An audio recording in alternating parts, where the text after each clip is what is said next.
तो जब आप आगे जा रहे थे, like for us, Shiv Khera ji was a motivational speaker, एक पहचान थी। हमने आपको एक पढ़ा, whom were you reading, whom were you consuming, आपके लिए who was the best motivational speaker? मैं जिसने मुझे मोटिवेट किया है वो एक किताब है साहब, life histories of 10 Sikh gurus.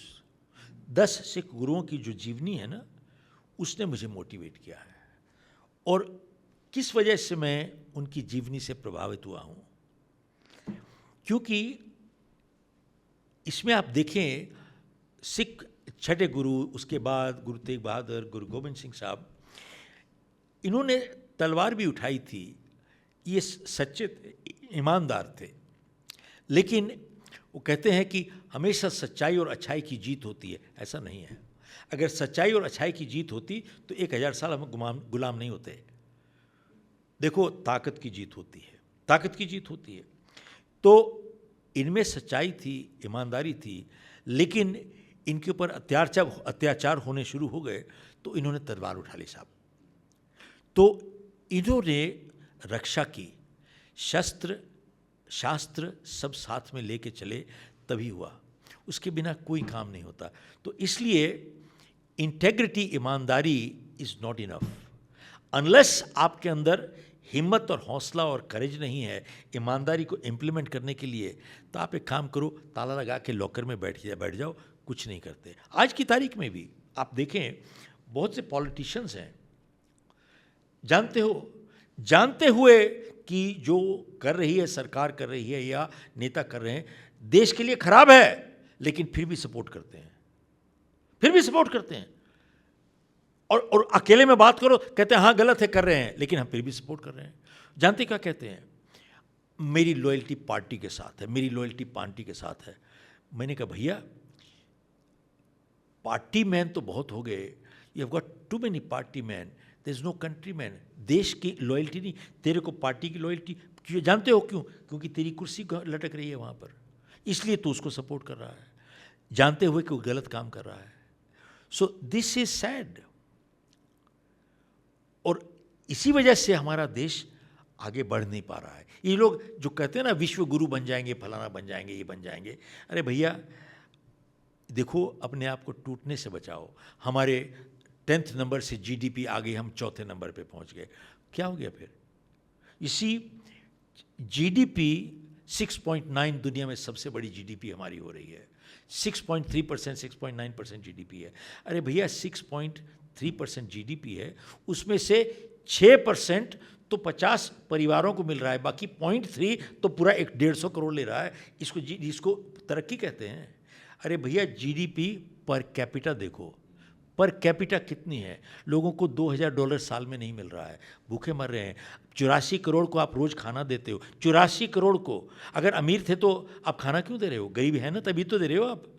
तो ये सब आंकड़े जो है ना, घुमा फिरा के ये आदमी को एकदम गुमराह करते हैं यहाँ पर। एंड नॉट ओनली दैट, हम तरक्की कर रहे हैं, ये बना रहे हैं, इंफ्रास्ट्रक्चर बना रहे हैं, ब्रिज बना रहे हैं। झारखंड में 15 ब्रिज बने, 12 गिर गए। इसी रोड बनती है, पहली बारिश होती है, खड्डे शुरू हो जाते हैं। टर्मिनल 1 बना दिल्ली में, 3 महीने के बाद वो गिर गया, उसके बाद उसको ठीक किया, 6 महीने का बारिश है, फिर गिर गया। यार ये ऐसे काम होते हैं क्या? तो सबसे बड़ी चीज़ ये है, ईमानदारी, सच्चाई की कमी है और कुछ नहीं है। और ऐसे ज़िंदगी में याद रखिएगा, कायर और भ्रष्ट इंसान कभी महान देश नहीं बना सकते। दोबारा से कहता हूँ, कायर और भ्रष्ट इंसान कभी महान देश नहीं बना सकते। तो बहुत फ़र्क है। एंड आप देखिए, लुक एट इज़राइल, इतना सा देश है, लेकिन कोई उसको हिला नहीं पा रहा है। एंड क्या वो मरने के लिए मरना चाहते हैं? नहीं, लेकिन देश की रक्षा के लिए तैयार हैं साहब वो लोग। So that is the difference. आप यहाँ पे हिंदुस्तान का अपना हाल देख लीजिए, 10 करोड़ बांग्लादेशी सब आया हुआ है यहाँ पर, 10 करोड़। भैया चाइना का बॉर्डर है ना, वहाँ जाएगा तो गोली मार देंगे। अफ़गानिस्तान में जाओगे तो जेल गोली मार देंगे। सऊदी अरेब में जाओगे तो गोली मार देंगे। क्यूबा में जाओगे तो जेल कर देंगे। तो खाली यहाँ पर ही ये धर्मशाला लगी हुई है क्या? 10 करोड़। और हो क्या रहा है? कोई गोली नहीं चली बॉर्डर पे, कुछ नहीं।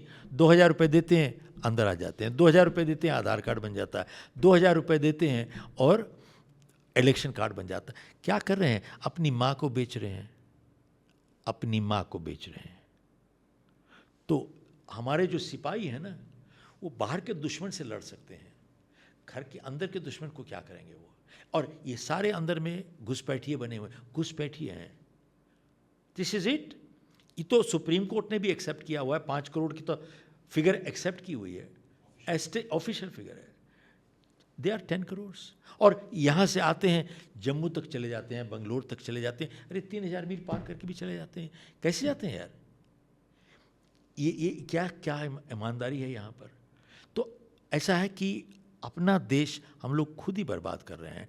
मैं चाइना में गया, उनके हिसाब किताब देखिए, वो इंडिया से 100 साल आगे चले गए हैं। 100 साल एआई में बहुत आगे हैं। उनकी इंफ्रास्ट्रक्चर, वो जो ब्रिज बनाते हैं 30 दिन में, यहाँ पर 30 साल लग जाते हैं इनको। जो बिल्डिंगें बनाते हैं वो 1 दिन में, 2 दिन में, 4 दिन में बनाते हैं। रोडें बनाते हैं, यहाँ पर इनको सालों साल लग जाते हैं। वो बनाने के बाद फिर टूट जाती है। तो सर, अगर एक इंसान जस्ट थिंक अबाउट इट, बहुत टैलेंटेड है, बहुत हार्ड वर्किंग है, mid-20s, mid-30s अच्छा करियर कर सकता है, एंड ही फील्स कि जिस सिस्टम में मैं फंसा हुआ हूँ, जहाँ पे बहुत करप्शन है, लोग सपोर्ट नहीं कर रहे हैं, सिस्टम सपोर्ट नहीं कर रहा है, ऐसा लगता है उसको, he feels I should leave this country. तो क्या भारत छोड़ना ही विकल्प है एक? देखिए ऐसा है, सारी दुनिया तो अपना देश कहीं पर भी नहीं छोड़ सकती, लेकिन ये जरूर है जिसके पास साधन है। There was a big write up on this that America और इंग्लैंड से एयरप्लेन लोड लोग बाहर निकल रहे हैं, अमेरिका से और इंग्लैंड से। क्यों निकल रहे हैं? वहाँ पर तो सब कुछ लोग तो वहाँ जाने के लिए करते थे, अब वहाँ से निकल रहे हैं। क्यों निकल? कहाँ जा रहे हैं वो? जा रहे हैं आयरलैंड, स्विट्ज़रलैंड, न्यूजीलैंड। किस वजह से? Quality of life is better. Quality of life, रोज़ रोज़ के लिए बक बक किच किच नहीं है। और दूर क्यों जाते हो? इंडिया के जो इतने एनआरआई जा रहे हैं, दुबई जा रहे हैं, आयरलैंड जा रहे हैं, स्विट्ज़रलैंड जा रहे हैं, सिंगापुर जा रहे हैं, वो क्यों जा रहे हैं? हम लोग कहते हैं कि यहाँ पर एफडीआई की इन्वेस्टमेंट आनी चाहिए। अरे भाई, आने तो दूर की बात है, यहाँ पर जो पैसे वाले हैं वो अपना पैसा लेके बाहर जा रहे हैं। तो कुछ तो गड़बड़ है ना, कुछ तो गड़बड़ है। तो मतलब जो भी पॉलिसी मेकर्स हैं, जो अखबार निकलती है, हम पढ़ रहे हैं, आप पढ़ रहे हैं, क्या वो नहीं पढ़ रहे हैं? मणिपुर में 2 साल से आग लग रही है, क्या नहीं पढ़ रहे हैं? घुसपैठिए घुस रहे हैं, क्या वो नहीं देख रहे हैं? तो बात ये है, देखते हुए भी कुछ ना करना अपने देश के लिए, मेरे हिसाब से तो गद्दारी है। And that is what the answer is all about.